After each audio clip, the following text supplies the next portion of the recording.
Hi, everybody. As you know, this is Tim Harris, and I have a guest today, and for our Mad Metaphysician show, and we're talking about the the confusing aspects of our society, and I wanted to bring you in on it. Kevin, do you want to talk a little bit about you and what you do and where they can find you? Absolutely. My name is Kevin Decker. I'm a registered nurse. I've worked as a nurse for over 25 years, bedside, ER, ICU, med surge. I've also worked extensively in managed care. So I have a very unique insight as far as being able to be on both sides of the fence, seeing how the actual beast really operates. I've spent a lot of time in Central America, Guatemala, traveled throughout Europe. So and also grew up in southwestern Colorado on a farm. You learn firsthand the importance of hard work, dedication, having your own name, your own word, just having that rooted values in your life, which has been absolutely critical for me moving forward. Um, and what I do is I have a webpage, built not given, RN slash or built not given rn.com/home,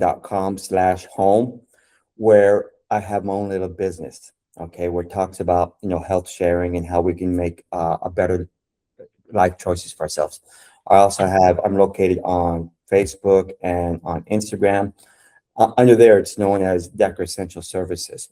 But one of the topics that I use is because I spent so much time at the bedside and in managed care, I'm in a unique position to be able to explain what is actually occurring, why we have such a massive physician shortage, why is there such a disconnect between what we're told and what actually occurs?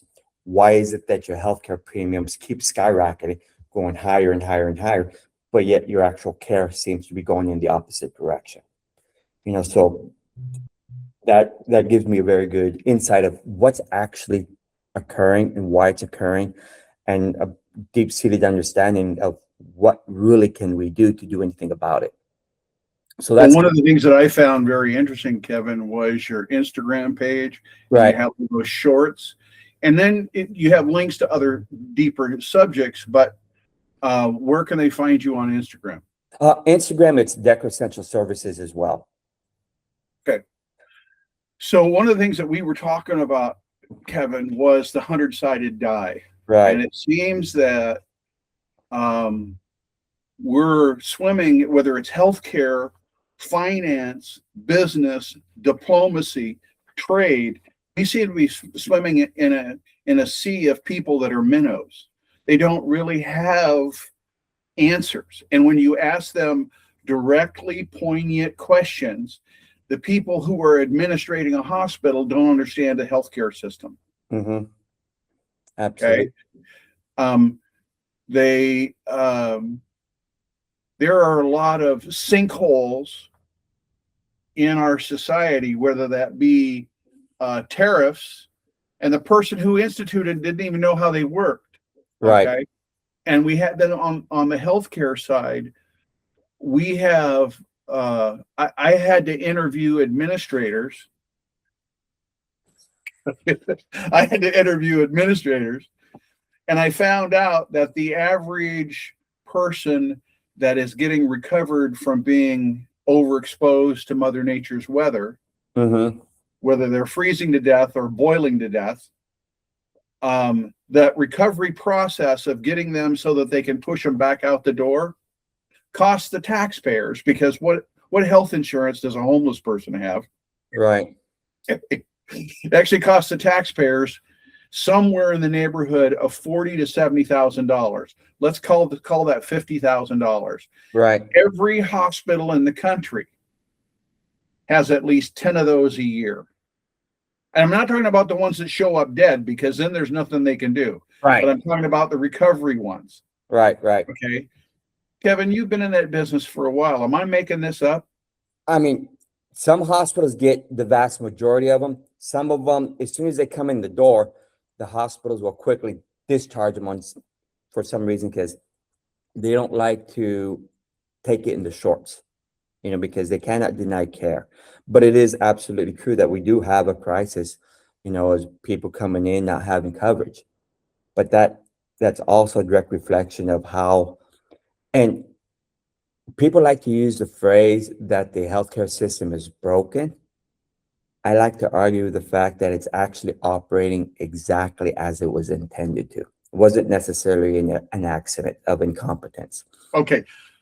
I'm going to give you minutes to explain that as briefly as you can, because you're right. I have used the word, and you've caught me saying the system is broken, but I thought I was just quoting a well-known fact. Go ahead, please. Well, the assumption is the system is broken. Therefore, if we talk to our elected officials, maybe they can pass a law that will fix it. Okay. And how often You have heard what I said about politicians, right? yeah, I mean, how often does our legislatures actually fix something? They don't. They don't. So stop looking to them as a source of fixing a problem when they're the ones that are actually picking and choosing winners and actually compounding the problem. Okay. Now I can get to a very good, some examples of this. All right. For example, when's the last time you went in and you looked for a physician?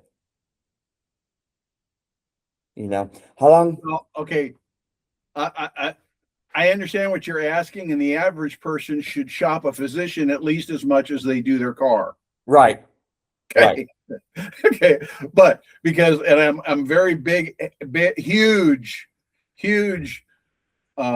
professor and extoller that people need somebody in the hospital room that doesn't, an advocate. Right. But besides that, so I know where you're going, and I get it. Most people who work in the system don't understand that we don't have a healthcare system. We have an expense damage control system. Well, it's more, I wouldn't necessarily sinister, but rather a confluence of interests coming together. Because the last thing we want to do is cure people. Okay. If you cure people, you lose a client. So you have to have managed care. You have to keep. Oh my God. It's a blunt reality. Yeah, it is. It's a blunt reality. So let's rip off the Band-Aid and tell it the way it is. Because if you cure someone, you lose a client, and you cannot have that. So it's best to manage a condition. So are they worried they're going to run out of sick people? It's not necessarily running out of sick people. They just like the people to continue paying them. You got to keep them plugged into the system. Okay. And give you kind of this thing that was going on as far as your physicians are concerned. We know that, oftentimes if you want to get into a physician to see your doctor, you have to wait 2, 3, 4, 5 months sometimes to be able to get in and see a specialist. Okay. Right. And Just happened to me. yeah. And you're like, okay, why is this happening? Why is it so hard to see a specialist? Well, lo and behold, this was actually engineered crisis. It was engineered to actually be this way. Whether it's between, and it's actually where a lot of shared interests came together to actually orchestrate this. To give you an idea, back in the 1980s, they put together studies, like 800 pages long, where they concluded by the year 1990 that we were going to have 70,000 too many physicians. So in their infinite wisdom, they decided, okay, in order to not have an oversupply of physicians, then we need to restrict admissions into medical school. All right. So they restricted medical school. Then a few years later, they realized, you know what? Because the Balanced Bill Act, remember 1997 with Newt Gingrich and all them talking about balancing the budget? Does that come to memory? Yes. Okay. Part of that is the continuation of it to where they says, okay, we need to freeze Medicare funded residency slots. So not only were they restricting the number of physician or students getting into medical school, they're now restricting residency slots or those who actually graduated medical school. And they restricted the residency slots to the 1996 level. Well, newsflash, the US population has increased by 70 million people trying to operate a system based upon physician levels of 1996. Okay, it doesn't take a mathematician to realize this is not a good idea. Well, it might not take a mathematician, but this is something I have never heard before. It's insane. It's okay. And Kevin, I'm not calling you wrong. No, yeah. Okay. I mean, for example, the farm bill that they just passed. Mm-hmm. Everybody stood up, got their pictures taken because they love family farms. I got to tell you, yeah, this was such a good PR job that I was totally excited to find out, because a lot of the people I work with, I live farm to table. I don't just because my grandmother, my grandmother, who was a 9th generation Apache Stone woman, I'm the 10th generation, said that if it comes in a box, bury it.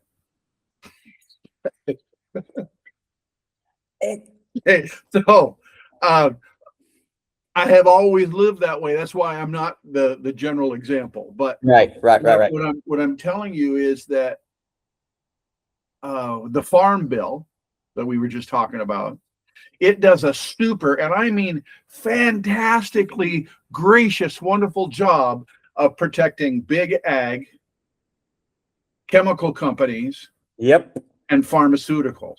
Do you know how much good it does for the farmer? 0. See, you're psychic. I had to read the whole thing to figure that out. Well, and that's when I read the whole thing with the excitement, with the anticipation, as I'm looking for what this does for the person who's got 50 to 5,000 acres trying to raise their family on the products that they produce. One of the things you will find out with all these bills that they passed out, I know, whatever the headline is, it's the exact opposite of what it does. Yeah. Well, no, see, I actually know that, but I paid too much attention to the PR. Yeah, that can happen. Guilty. Okay. And so what they did was they pulled my rubber band back all the way with this PR. And then when I found out what the truth was, I was launched like a rocket. So I've been kind of on a burn going after the politicians that have and the thing is it's this, you are right, it's the same everywhere. So one of the things that I was encouraging people to do in a previous broadcast was find 200 people in your community, and that's not hard. The average person knows thousands, but 200 people in your community that you can band together with to not only work on the issues that you're talking about, Kevin, but also support each other, because we can't count on the government. Well, and that is absolutely true. I mean, because if you look how the way it operates, and if you just step back, you strip away the politicians, just look at the results over time. The results over time paint a very unique picture. Okay, because then you start to realize it honestly doesn't matter who's in office, because the outcome is still the same. Whoever funnels them the money, that's where it goes. Because we are, and this is really sad to say out loud, we are the product. Okay. We absolutely are. Okay, we are the product that industry, government, politicians, all of these people are targeting. We as a product, not as an individual, not as a voter, but rather a stream of revenue, whether it be through taxes, whether it be through pharmaceuticals, whatever it may be. We are the profit. We are the revenue stream for everything. Well, Kevin, here I am, this guy, right? I'm 67 years old. It frustrates me to the hell that I can't do the same things that I did when I was 27. I hear you. Yeah. And so I'm hitting here having coffee with my bud, trying to go, okay, well, all of that is true. I can testify, I can ratify, all of that is true. Now Right. what? Well, what we can do about Is the 200 people plan the best one, or do we actually have something else that we can look forward to? Yeah. What do you mean by 200 people plan? The 200 people is the people you know or know you, Oh. 200 of them, that you kind of mutually take care of each other because as it relates to healthcare, politics, or anything else, those that are doing those things don't seem to even see that we exist. And that's absolutely true. That's absolutely true, Tim, because the notion that we can vote our way out of this is wrong. Okay, let's be blunt. It's not going to happen. Let's be honest with ourselves. All these people running for office, they make promises, nothing's delivered. Because what happens is behind the scene, they're all captured. It's a captured government. Okay. And we're not part of the equation. We are the product. And we're not even talking about Epstein. No. These people have been captured for all of my lifetime. Well, exactly. And if you look, throughout time, it's been this way, and it's just getting worse and worse and worse. I mean, you can go all the way down from the formation of the Federal Reserve Bank in 1913, taxes, etc. There is a very definitive pattern throughout time. Okay. And unfortunately, as this progresses, it eventually will break. It's a mathematical certainty. It will break. There is no left, there is no right. You cannot undo what has happened. It's kind of like, deciding to get off the airplane after you're 50,000 feet in the air. You're already on it. Well, but here's my point, Kevin, and you can radically disagree with me. Right. When you're riding on one of these super planes, one of the Emirates or one of the other super planes that they have, there's 400 people on that plane. Mm-hmm. You get together with half of them, you can actually look out for your kids, your life, your people, and say, look, we're at capacity, go form another one, because I don't, and okay, so insurance, the idea of insurance, right? Okay, it actually started back in the ancient hanging market, Babylon, right? Market of Babylon, and the idea was that they would protect their caravans by everybody paying into a pool. Exactly. And if somebody got robbed by robbers, they could get some recovery and not lose their business. Right. Okay. Yeah. So now we do it for cars, dogs, cats, boats. They call it life insurance when it's death protection because it sounds better. I mean, so we have all of this kind of insurance, right? And allegedly medical insurance. But nobody is getting served unless you count us being put on a plate and served to somebody else. Exactly right. And that's one of the big proponents, okay, of what I do with my business. And what I do is it's all based upon community. Mm-hmm. Okay, it's all based upon a community, and it's of a nonprofit nature. Okay, it's just kind of like, you always make it a point to buy local, farmers markets, anything that you could do on that point, because it makes us more resilient as a community, because we're not dependent on outside influence to protect us. Whether it's food, vegetables, community protections, healthcare, etc. Because you're all together. All right. Because if you're strong as a community, that means that the powers that be have less influence and control over you because you're more self-reliant, you're more independent. The same thing is true with my healthcare model. It's a group of people who come together who, like your caravan, share in the cost. And since there is not a for-profit motive, then you're able to do things more above board. Okay. Because as we know, the health insurance, they have the motive, the incentive to deny care. You have to go through the whole pre-authorizations, etc., the delay tactics. And because of the powers that they have with the lobbyists, they now have protections. For example, if you have your employer-sponsored healthcare, they can deny you a pre-authorization. They can deny your claim, and let's say it's for a heart surgery. Let's say then you do suffer irreparable harm because the surgery was delayed.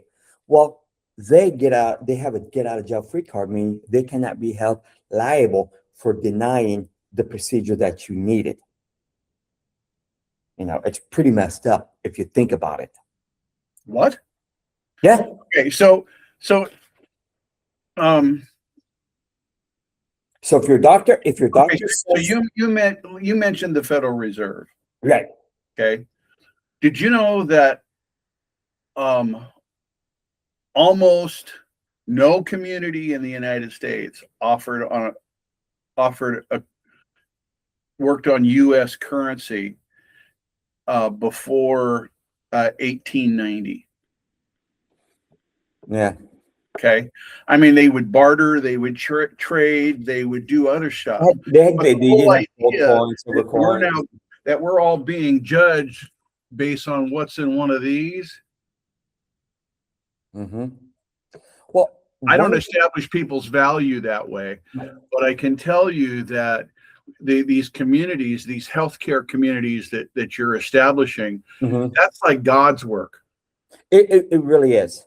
It really is, because one, people going to the open marketplace, they're paying up to $2,000 to protect their families.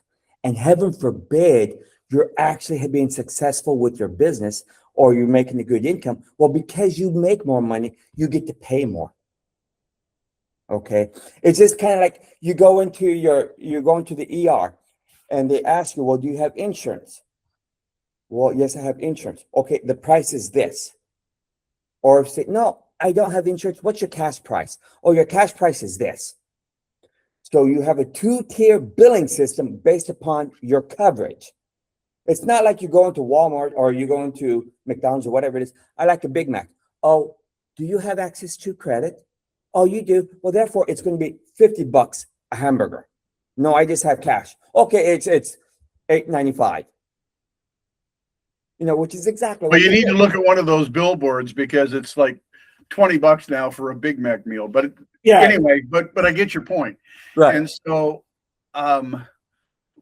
we have so the United States has had at least 3 national healthcare systems for almost 100 years. Okay. One is one we talked about, which is welfare. Right. The other one is the military health system. And last but not least, the one that all the politicians have. Yeah, the one that even state politicians, by the way. Right. So the thing is that if you want to see healthcare change and everybody be on it, take all of those politicians and put them on the welfare system and see how fast that changes. And I agree. But the problem for that to happen is we actually have to have these politicians vote for it to happen. That ain't going to happen. I know. Okay, because the truth of the matter is rules for thee, but not for me. Right. From your point of view. That's just the harsh reality of it. And it's... Yeah. So, and people say to me, Well, I wish it wasn't that way. Well, my grandfather had a saying about, well, you wish in this hand and you. And exactly, exactly. Well, and what people have to understand that they have the ultimate power. And Right, those power is in their choices that they make, their spending. correct, Okay.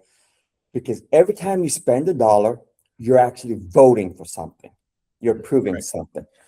So by changing the way we spend, changes the outcome. All right. right. Just think of the healthcare system as a cancer cell.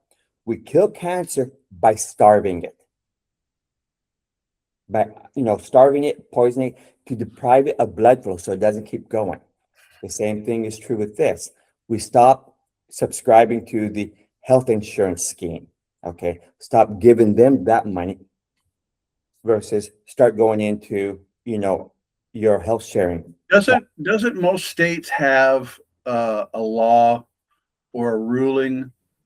I'd need to contact the health commissioner or the insurance commissioner to find out. But there's a mutual group, and Granges used to have this for farmers, but Granges aren't the same anymore.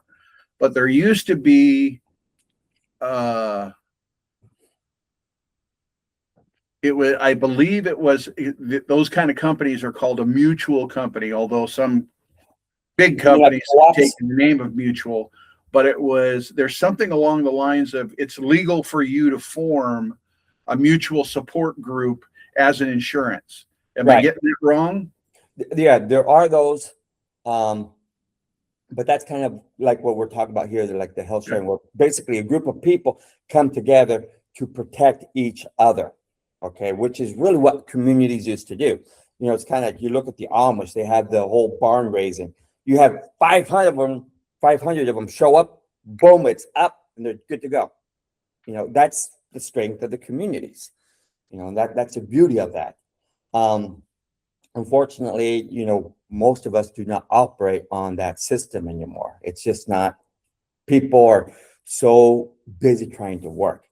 Kind of reminds me of Well, actually, it's more planned than that, and I'm not trying to get at any kind of conspiracy stuff, but it seemed to me that okay, so this COVID thing showed up, and then the materials and the handling and all of that stuff to handle it, right down to the toll booths at on the highways. All of a sudden, this equipment showed up right in 6 weeks that should have took at least 6 months to build. there. And you're So I'm not saying they seem to be overly prepared. well, How's that? Is that nice? well, exactly. Well, and the thing is to give you kind of go on to that, because me being in the healthcare, working in it, it was extremely difficult for me for the amount of BS that was being propagated to us.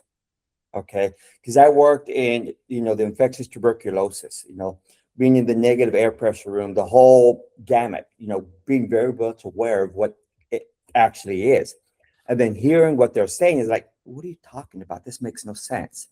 You know, That people, happens to me a lot. well, you got to wear a mask. It's like, but you do understand that that will not work, you know?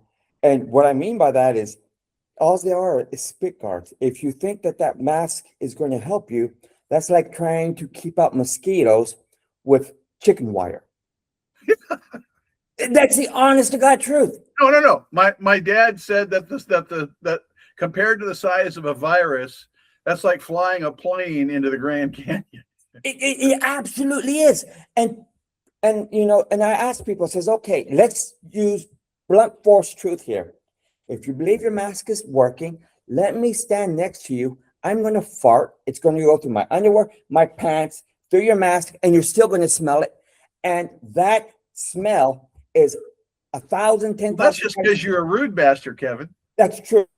But that's just, sometimes you have to bring it down to a context of like, if you can smell it, and that smell is 10,000 times larger than the aerosolized virus. Newsflash, it's not doing anything. But what it is doing is showing compliance. It's showing that you are complying with what they're saying. Yeah, like when you go through the airport and they make you do this. Oh man. Exactly right. Okay. And so the thing is that what I tell them is my arms don't work that way. Sorry. Yeah. And you can wand me, you can do whatever. But having been around industrial X-ray and no, I've dated a few female X-ray technicians. Right. If it can see through your clothes, you don't have to do this. It's yeah, that's kind of interesting. That's like the compliance. Yeah. I mean, during that whole time, I actually took some fishnet stockings from my wife. I cut them out and I had the old surgical mask where I actually made the big hole and I sewed in this fishnet stocking onto it. Okay. So I actually took an airplane flight from Dallas into Whitefish, Montana, right in the height of all of this. So I landed in Whitefish, Montana, get out, start walking down, and there's this whole group of National Guard units standing right there, taking everybody's temperatures. Okay. And they watched me walk up wearing this fishnet stocking mask. And those poor guys were almost in tears. They were laughing so hard. Yeah. Because everyone knew that, because especially if you have medical training, you're like, what are we doing? This is asinine. And then, you start looking at the fact of having to, redefine the term vaccine so that they could call the COVID vaccine a vaccine, even though they had to structurally change the definition of it. Yeah. Yeah, it's like, what? Because they're trying to use Well, here's the thing. Okay, so I listened completely to the first time Dr. Fauci appeared before Congress, right. and I paid close attention to what he had to say. And I have to say that even though I'm not you, what he had to say, whether I agreed with it or not, was scientific and factual. Mm-hmm. Okay. Then he came back a couple of weeks later, and I'm like, What happened?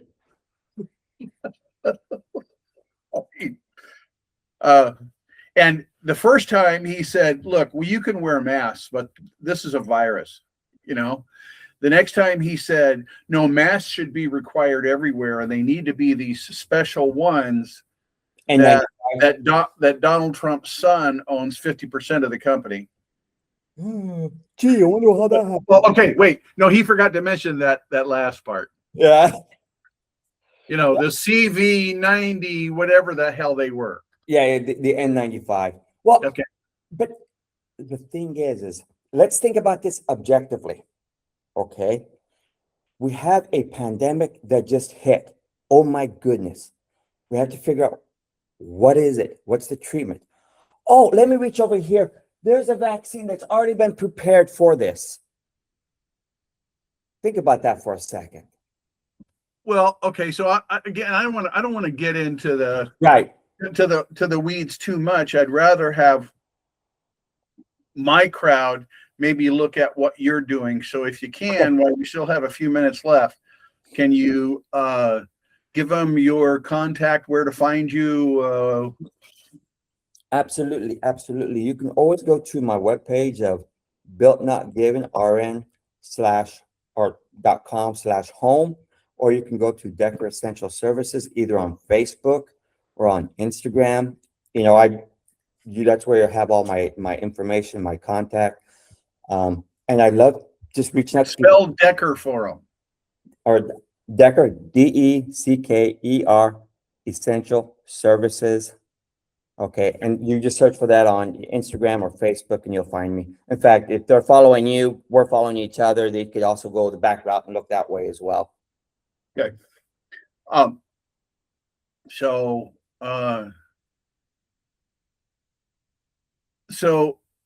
you have a system by which a group of people can become a healthcare group, right? Or I wanted to make sure I understood that. Right. Is what it is. It's a group of people as a community that comes together to help pay each other's medical bills. Okay. It is a nonprofit organization to where we work as communities should have. This way we're not feeding the beast. We're not giving for a for-profit organization our money, which they have an incentive to, one, deny claims, delay treatment, all these type of instances. So it's very important for us to support each other as a community, just like supporting farmers market, buying local. The more we can contain and do things locally, the stronger we are as a community. Right. And Kevin, let me point something out. Sure. Okay. So the first time that the government, they didn't run out of money. They stopped paying their bills. They did a slowdown, a stop Right. payment. Okay. The first time, that was about a dozen years ago. And when the first time they did it, everybody was, the sky is falling. And then, wait a minute, they said, wait a minute, I'm all right. I can still buy groceries. Okay. So the next time it happened, they're like, oh, damn, I wish they wouldn't do that. And now it just annoys the hell out of people. Mm-hmm. Okay? Because we've been taught that there's all of this engineering of our society that the government takes care of. And what we found out on the main street is Pennsylvania Avenue, where it's all the government buildings are, Right. in Washington, D.C., has nothing to do with Main Street. Right. And so it's not likely, because the startle and awe that one party got to use because the other one shut down the government or whatever it was, Mm-hmm. That same manual I was telling you about. Right. Now it doesn't look good on any of them to let that happen. And so they're probably not going to do that again, but who knows? But what I'm saying is that if you have a government that's okay with letting little kids not have food to eat in their grade schools, Mm-hmm. and not pay attention to where Epstein got his product, to play games and magnifications of the COVID problem or not the COVID problem, Right. or any other thing. It's like this 100-sided die we started with. Right. Okay. Here's what you do is you let them play with their 100-sided die over here. Right. You and your friends come over here and form a community garden. Right. Community support, regional mutual health care support system. Right. Because guess what? Those folks that have that 100-sided die are so busy playing all the different angles that they forgot to look at you at all. You're absolutely well, because like I said, you're only a byproduct. Okay, meaning you are the product that they're using. Okay, and Yes. and it's very interesting how you mentioned, once the Federal Reserve Bank and the debt ceiling. Okay, one of the things that I've been very disappointed in our education system is they're not teaching people how this finances actually operate. They don't teach our founding documents. Nothing. They don't. And it's not an And accident. they fire teachers who try to. Yes, and it's not an accident. What people do not understand is the Federal Reserve Bank is no more federal than FedEx. It's a brand. Okay? It's a brand. That's all it is. Now, Yeah. I want to give an illustration here of how our economy actually operates in a real small section. Okay, we're going to make a micro economy between you and me, Tim. Okay, I'm going to loan you $10 or $100 at 10% interest for 1 year. How much money do you owe me at the end of the year? $110. Okay, how much do you have? How much do I have left over? No, I gave you 100. I lent you 100. You now owe me 110. But you see, there's only $100 in circulation. Right. Okay, you effectively owe more than what you're physically able to pay me back. Okay. And the thing is when they set that whole system up that you're talking about, there was no need for it. Yep. There was no need. Now we've gone, since Jimmy Carter, who was the last president that had a balanced budget. Right. It's completely flipped, and now we're on the receiving end of, what did they say it was the other day? $30 trillion? 40 40 trillion. Oh, excuse me. Well, you know what, Fox? It's just the way it is. So right now, our system is so bankrupt that, how old are your kids? 29. Okay. Okay. So you have grandkids? No, I have one on the way. Okay. Well, that grandchild's great grandchildren at our current rate of repayment will still be paying off what we now owe. Well, not a dime more, what we now owe. The thing to understand, Tim, is it's mathematically impossible to pay it back. No, I thought I just illustrated that. Yeah, well, you did, but the thing is it's mathematically impossible to pay it back. And what we're describing here, Tim, is what is known as a fiat-based monetary system. Right. And it's been tried thousands of times throughout history, and none have ever survived. Because politicians always vote for things.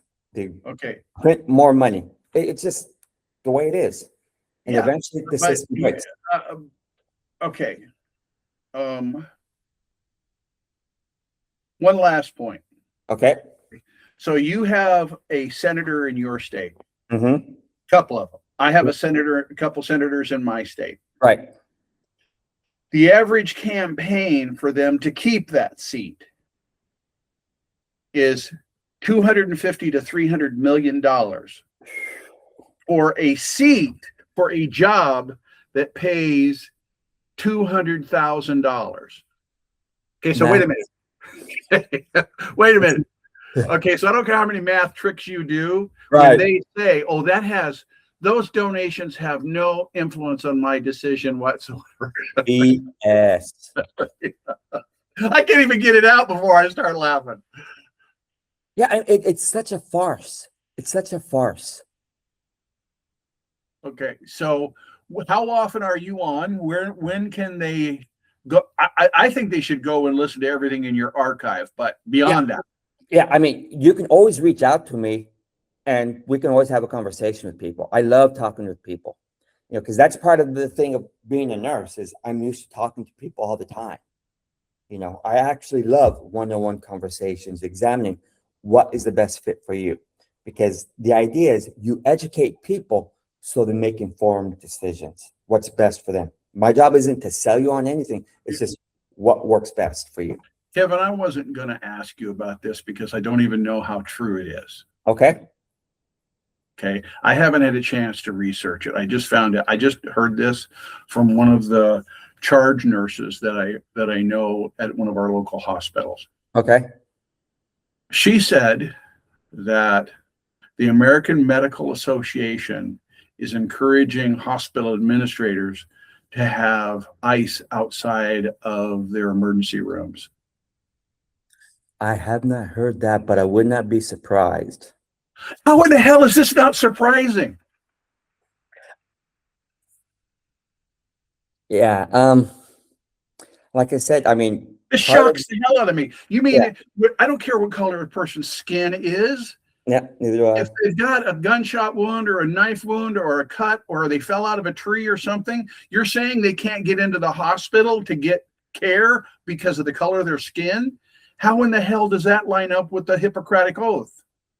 Well, I mean, the Hippocratic Oath, things have happened when you have convergence of monetary interest.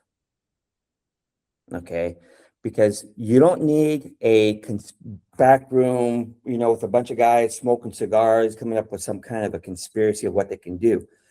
When you're looking at a confluence of interest, these type of decisions get made. Okay, because the AMA, you would think the AMA should be yelling at, hey, we have a physician shortage.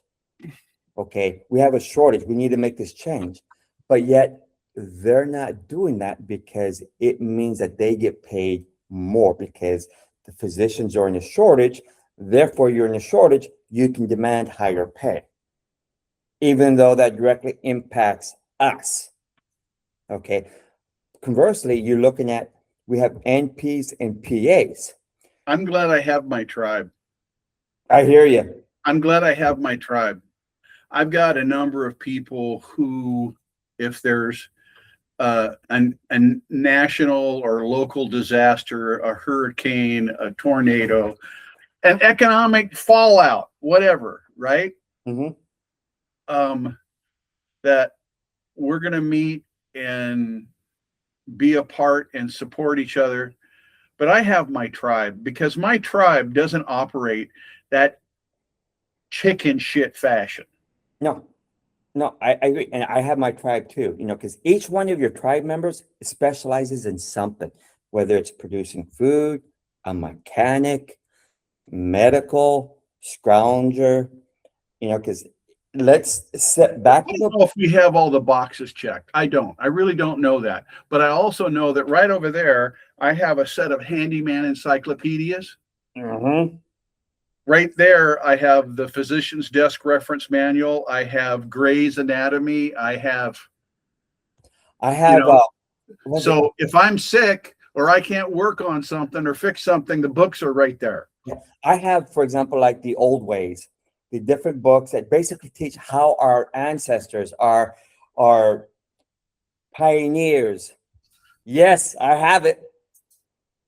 Yep. The herbal book. Yep. I have one that's also teaches you how to do, make pemmican, things that our forefathers did to help preserve You food. mean essential oils? I don't have, well, we have I some. have I have the same. Okay, it's a much older book, but it's written by the same guy on how to make essential oils from your stovetop. Nice. Well, and I mean, it's kind of one of these situations when you've seen behind the curtain, you know how things are actually operating, and you take a very pragmatic approach. It says, you know what? Let's say we have a 16-year-old who likes to drink alcohol, and we just gave him a Camaro, a brand new Camaro. It doesn't take a rocket scientist to realize that, you know what? Given enough time and enough alcohol, something is Those going could be to, a bad idea. yeah, something's going to happen. The same thing is true here. You're looking at all this stuff. It's like, you know what? It's really only a question of time, Right. because it becomes a very complex society. And the complex society that we live in is based upon outside help coming in, whether it's Okay, so I trade.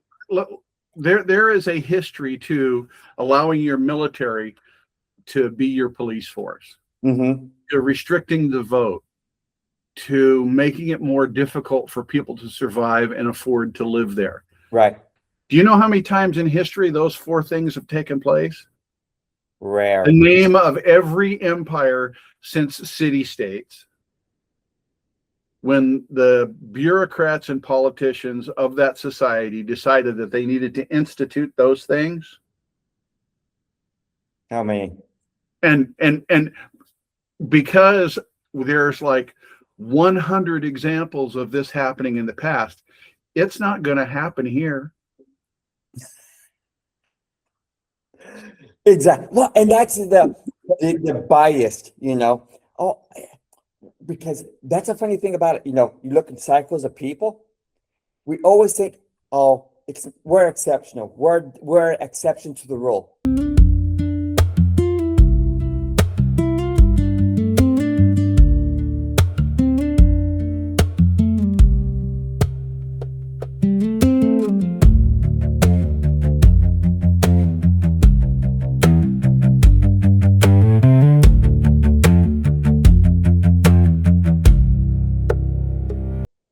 What made you think that? What makes you Have you unique? ever heard of there used to be this empire called the British Empire, Yeah. the Roman. Byzantines, the Yep. French, Yep. the Spaniards? I mean, I'm not even talking about, you don't have to go back 25,000 years. Like Exactly. The timeline is, Yeah. Well, and you know, I have to admit that at least at one time there was a boatload of people with some degree of evidence that thought that the British Empire was the shiznit, right, was you know, was the A number one that could never fall. right, right. But they're all wrong. You Yeah, know, they're all wrong. The only difference now is because the flow of our money, the electronic of it, when it happens, it's going to be happening much quicker and to a much more devastating effect because most people don't know how to can food, have a garden, being self-reliant. They have no idea, would you like no, to see no, my pantry? dude, mine's insane. Yeah, I'm not kidding. well, Mine's look, okay, so here's the thing, is that what I'm suggesting for everybody, and I don't care if it's vitamins or medicines right, or food or whatever, right? That you have 90 days worth. You at don't have to least, buy a garage and fill the damn thing with vacuum packs. right, If you get yourself a couple of big bags of rice, a couple of big bags of beans, we're going to assume that water is going to be available, but maybe you want to do that too. I don't know. right, But what I'm saying is that if you take one closet in your house and you fill that with backup supplies, right, I can assure you that I and my buddy Kevin hopes you never need any bit of that. right, What I'm saying is that historically, I have seen this and this and this and this take place. And so, how long or if at all will this take place? Well, guess what? Empires, societies, regions, city states that did this and this and this and this and this fuse is already lit. I just don't know when it's going to go off. and that's absolutely true. That's absolutely true. It's kind of like an analogy because I've had this conversation many times. Just this analogy: you've just jumped out of the airplane, you're skydiving, but you took off you didn't bother putting on your parachute, and you turn to your buddies. See, I told you we were safe. Nothing's going to happen. But you know for a fact that The ground is, ground's coming up. yeah. But you're saying, see, we're safe, we're okay, nothing's going to happen. You're like, but you do realize it's just a question of time, and you're going to have impact. That's a great metaphor. I might steal it and call it mine. Go for it. But it's the absolute truth. And feel free to use my four. Yes. I mean, there's four stairs down to the cliff, Mm-hmm. and then you're free floating and you're fine. Yeah, you're fine. But that's the way people operate because it hasn't happened to them. Because between these crises is what happens is these crises normally take place greater than the human lifespans. Okay. Right. If you look at, hidden secrets of money, if you look at Ardelios, the whole cycles of civilizations, these cycles are very real, but they outlive our lifetime. So we think we're exceptional. It's not going to happen to us. And that's absolutely not true.